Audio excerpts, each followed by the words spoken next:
Hello, I'm Cuddly Bunny, and welcome to the T34 tank review.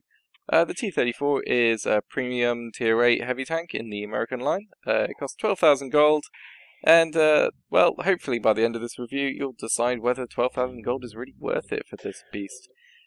So overall, let's take a quick look. Look at this thing. It's massive. Very angry looking tank. When I first got this, I really liked it just because it just felt quite powerful. And you'll probably feel the same when you first start driving it. It's a really angry tank. But let's go over the armor to start with. So, hull is not so fantastic. You've got 102mm angled, which means you're going to be able to bounce tier 6 mediums. That's about it, really. You're going to really struggle with most other things. You've also got a weak spot here, which is just pathetic. So, front of your hull, hide it at all times if possible, because pretty much everything you're going to see in this tank is going to be able to penetrate that with ease. Secondly, the side armor is well, it's kind of a mixed bag, really. You've got 75mm long here, and then it goes down to 50, which is a bit sad. But it's it doesn't really reduce your ability to side scrape that much. As you see, if you can angle it quite well, you're going to get a mixed bag of armor out of this thing. All over the shop, actually. I've had pretty good time trying to side scrape this thing, but there's quite a lot of weak spots I didn't notice. 84mm there. I mean, I think that's where the 50mm of armor starts, and it's just the wrong angle, meaning pretty much anything that's going to go through that. So it's a pretty mixed bag. Sometimes you'll be lucky and the tracks will just eat every shot that fires at you. Other times you're not going to be so lucky. But that's probably about it hull armor wise. Your arse is only 50mm, so scouts are easily going to penetrate you, and side on. Obviously, the top part is obviously very weak as well. You can get lucky times when the tracks will just eat it, which is always nice, but it's not that regular an occurrence. But this tank, armor-wise, is all about the turret anyway. You've got minus 10 degrees of gun depression, so you want to be using this thing as much as you can. So let's take a quick look at it. So sides, 300mm, going down to 257-ish. Although things will probably be looking at you a bit more like this, so let's keep it that. There you go, 260, 280. It's not a bad side at all, really. This is 122mm, which is probably what you're going to have fired at you most often. So you've got a pretty good chance of bouncing those. It's, as I said, the sides, you've got kind of weak spots, but they're not that weak, really. The mantlet, on the other hand, is a mixed bag of everything. So as you see here, we've got 560 at the bottom, 460, 600, 279, 380. It just goes all over the place. So yeah, you can bounce all kinds of things sometimes. Tier 10 tank destroyers, tier 9 tank destroyers, other heavy tanks. They're, on occasion, depending on where they hit on this thing, it could bounce, it might not bounce, who knows. So that's probably about it. Sideways and mantlet. You do have a cupola on top, though it's not that easy to hit, especially if you're in a hold down position using your gun depression. It's a bit of a all over the place. It's not, as I said, not that easy to hit, really. You do have a pretty big weak spot, I found, though, which is basically the top of this area here. Things with high enough caliber are going to just overmatch and eat straight through this, no matter what the angle at times. So you'll often see that people are aiming for your cupola, but just penetrating straight here every single time. It's a bit of a shame, but overall it's still a very strong turret, and you can most of the time rely on it to defend you from other heavy tanks. TDs is kind of a mixed bag depending on penetration, but it's pretty decent overall. Let's go have a look at something I haven't looked in the last one, which is basically the stats.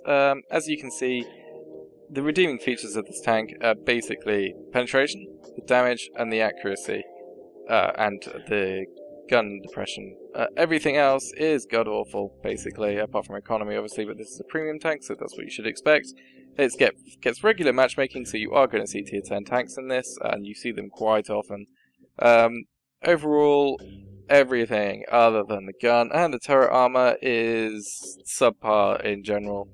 So let's have a look how this generally plays out. You'll notice the accuracy on the gun is actually quite high, but everything else is god-awful. So, as I said, let's go into a game and we'll see how this plays out, and you can generally get the feel of how this tank is going to play. So let's get straight into the replay. Right, so here we are in the first replay. I'm on mines, and well, this one kind of shows how things go when everything goes your way. You can see the mobility. I'm not doing too badly right now, but I'm going downhill. Otherwise, you're going to really struggle. The hills cause massive problems when it tries getting up them.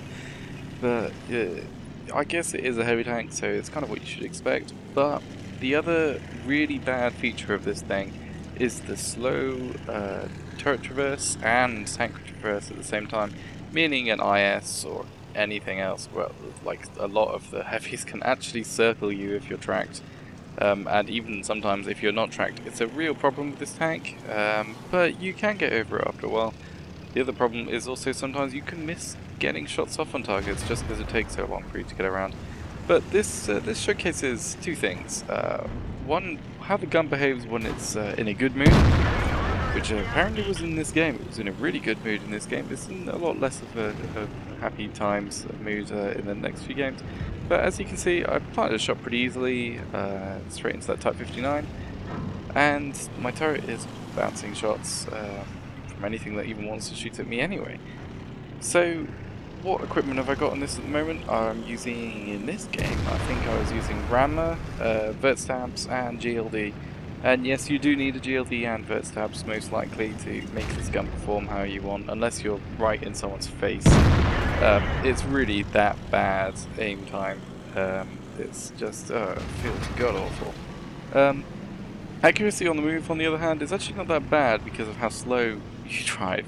As you saw there, I just shot a Type 59 in the ammo rack. I love shooting Type 59s when they're charging straight at you like that, because it's a pretty high chance of managing that. So, Cuddle's tip: shoot Type 59s right in that spot, and they will explode. Very nice. As you can see, I'm just laying waste to everyone against me. They can't hurt me because they're only tier 8s, and they only have my turret. And the Centurion was trying to sidescrape, but you can just shoot his turret ring, which was easy. The gun behaved then and actually hit him while he was going out as well. And this, as I said, this game, I'm showing it for a mix of two reasons. One is you can see how reliable the turret armor is against your own tier, which is very reliable. And two, you can see the credit potential from this tank when I show you the post-game stats at the end of the video on this. I think this was like 100,000 plus game credit-wise. It's really, really nice. Look at the aim time right here. You can see it. It's tragic. I didn't even bother to fully aim there. I probably should have, but it was a blind shot anyway, and I wasn't 100% sure where it was going to be. So we left it up to the RNG Jesus. Another thing I forgot to point out in the viewer there was the back of that turret. If you see that massive ass plate, that's actually 203mm. And yeah, I'm not saying that wrong. That's, you have 203mm of armor on the back of your turret. And this can sometimes really troll people. It's so funny when people are spazzing out about how, oh, you're using hacks because I can't penetrate the back of your turret. It's so funny. I changed targets to the ARL 44 you saw there to try and save the, what was it, Jag Panther? What is it with my videos? And Jag Panther's always playing really aggressively. It's quite weird.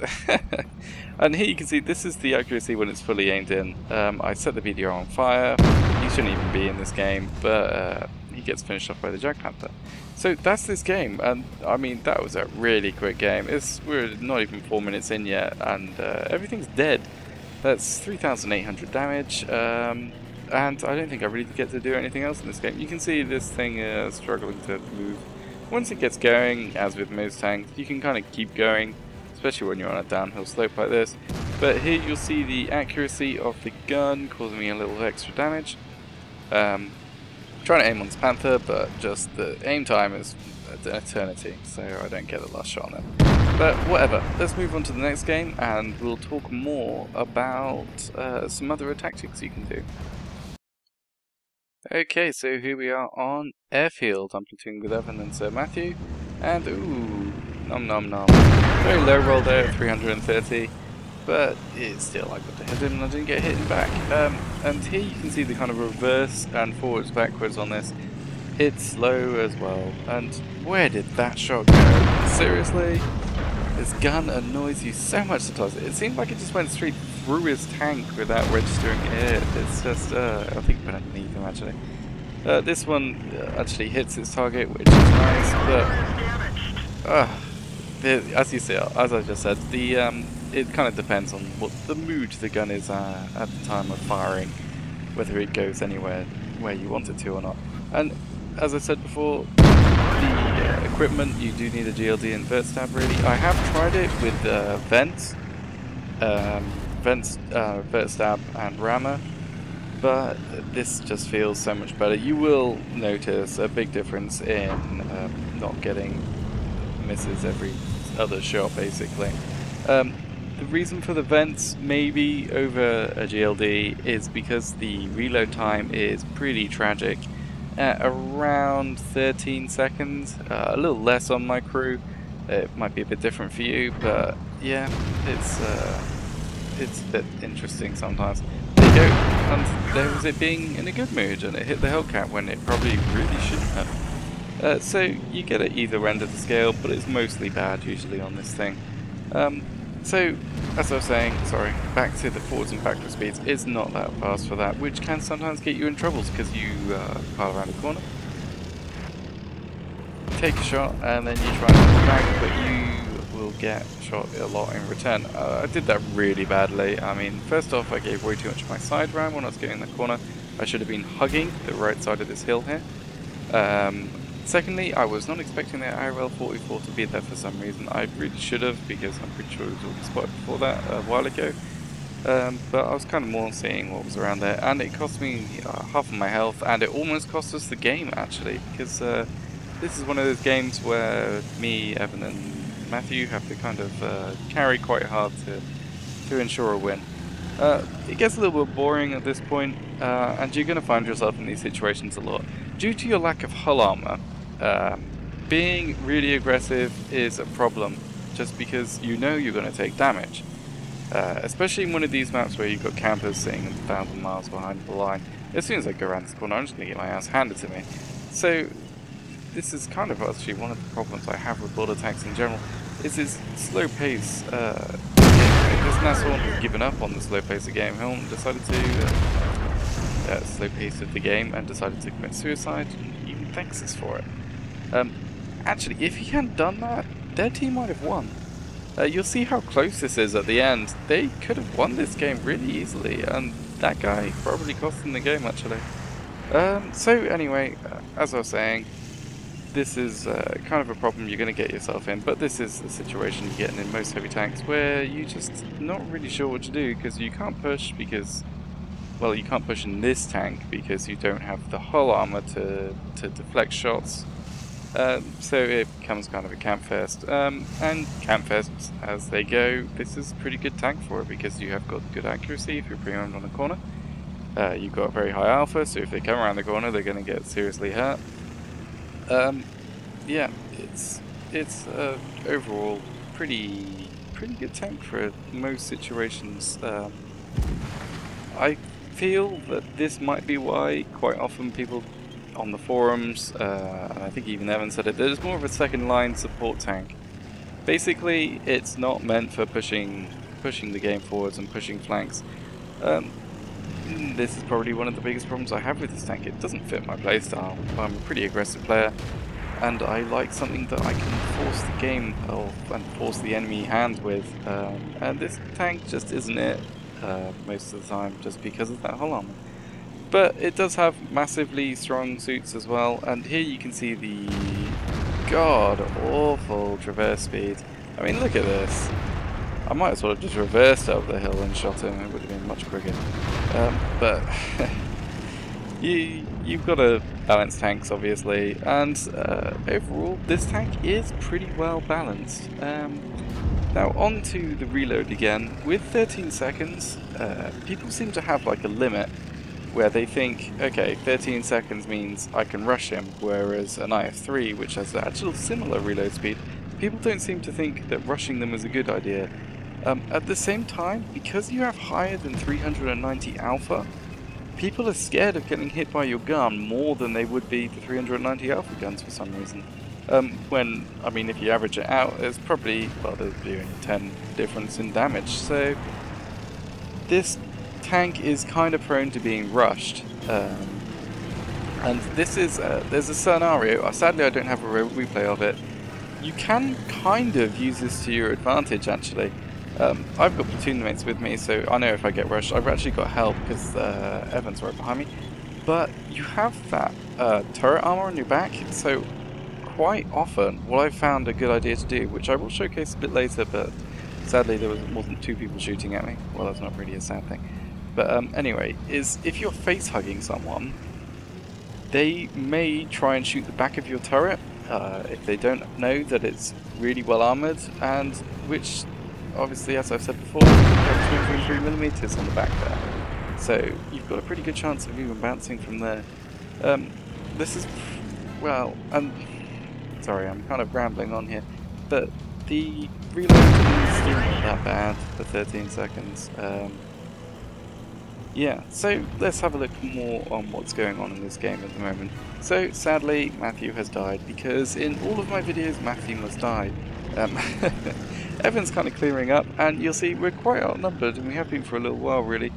But the T34 with its high alpha turret armor allows you to kind of pull things back quite easily. This IS, I know he's going to come around and try and get me, so I'm turning my way to face him. And you can guess what I'm going to do. I'm going straight for the face hug. He wants the shot, which is a bit unlucky for him, really. And now, there's nothing you can do about it. He's trying to aim like a polo, I think, but there's not much you can do. I'm kind of wagging my turret a little bit here to try and confuse him a bit, and keep shooting part of my turret, which is too well armoured for him to penetrate. So, there we go. No damage, just face hugged a guy, but it doesn't end well for me. I think, is this the point where I get exploded? No. Actually, this is a good time to talk about the other drawback of this tank, which is artillery. Artillery loves to shoot this thing. It seriously loves it.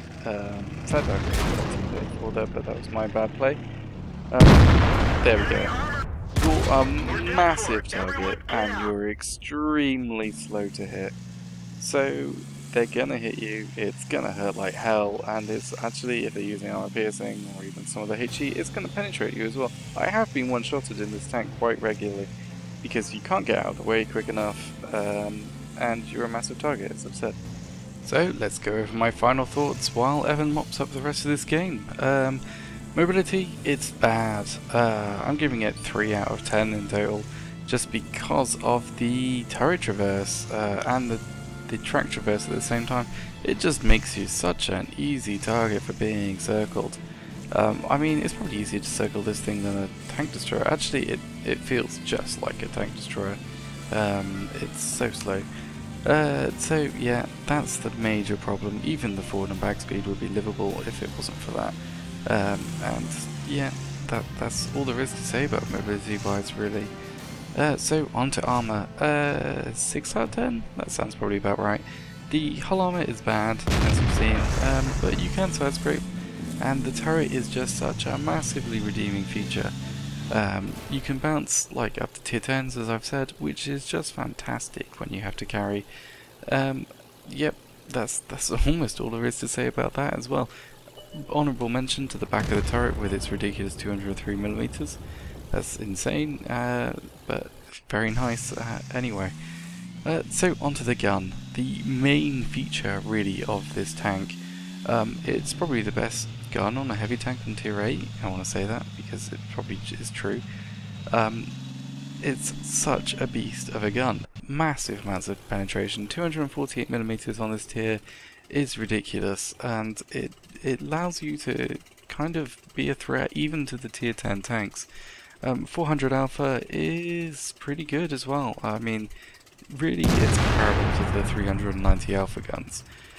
It's really not that much more, but 400 sounds better than 390, so let's go with that being good. So overall, I'd give that gun an 8 out of 10 really. It feels just like the KV-1S gun-wise. when that at tier 6, it just doesn't feel like it belongs. Yeah, it's got terrible aim time and soft stats, just like the KV-1S, but the KV-1S just destroys everything with this. And it's the same principle here. You hardly have to aim half the time at weak spots, just because you know the 250mm of penetration is just going to eat through most of what you see anyway. You saw I carried 6 premium shells with me. I do not remember the last time I had to use one. I seriously don't. You have a pretty high ammo count with the slow reload. Means I've never bothered to actually change them for normal ammo, but yeah, you're gonna love this thing penetration wise. Yeah, 8 out of 10 for the gun, definitely. Other things to mention is the gun compression. Minus 10 degrees is really, really good and allows you to use that turret armor very effectively. Obviously it's not always a usable feature of the tank, but when it is, it makes a big difference. So what else we got?